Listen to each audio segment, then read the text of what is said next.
In the business world, it feels like we're just drowning in noise, right?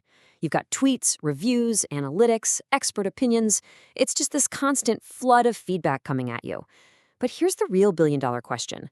In the middle of all that chatter, how do you find the one voice that can actually make your product a huge success?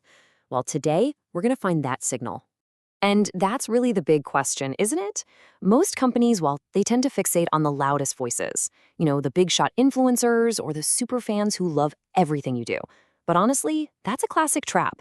The feedback that truly matters, the kind that can completely transform your product, is usually hiding in plain sight, and it's coming from a customer you might be totally ignoring. So today, we're going to cut right through all that static to find the real signal.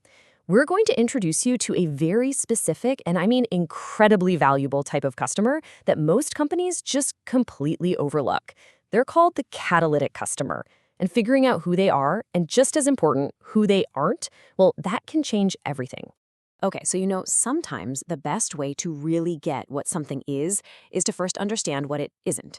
So we're going to kick things off by comparing the catalytic customer to two roles you probably already know pretty well: influencers and lead users. First up, you've got your influencers. Think of them like a giant megaphone. Their value is all about reach, and they are fantastic at getting your name out there, no doubt about it.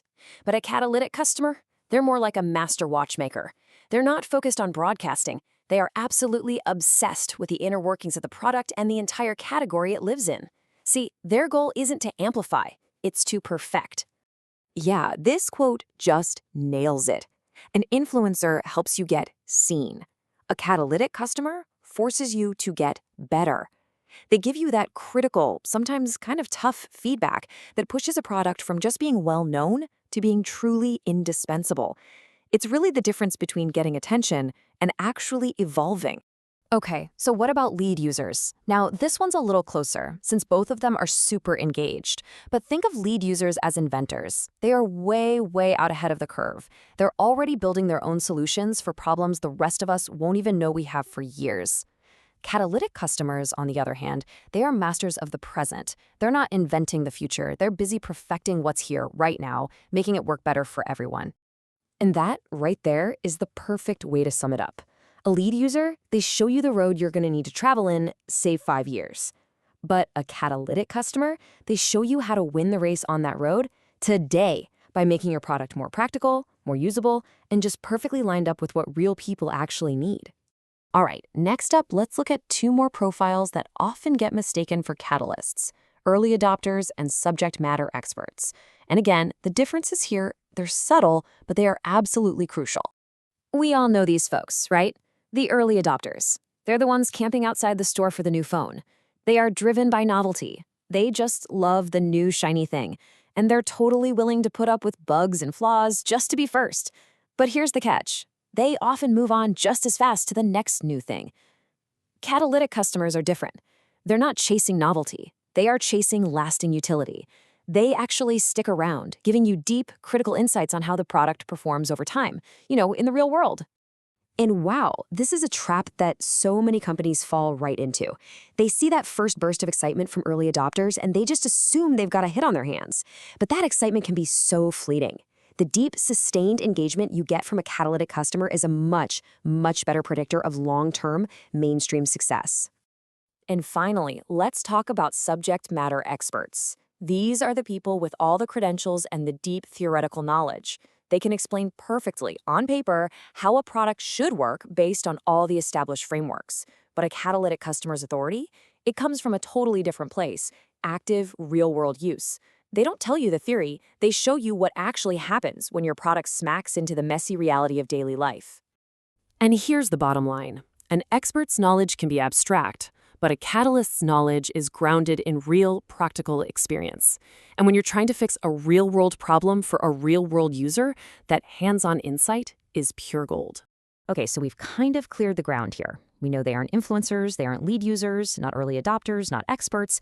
So what in the world are they? Let's put it all together and get a nice, clear definition. So this is it. This is the person you're looking for. There's somebody who knows the space inside and out. But more importantly, they are just relentlessly focused on making things genuinely more useful. They don't just complain about problems. They are constructively critical.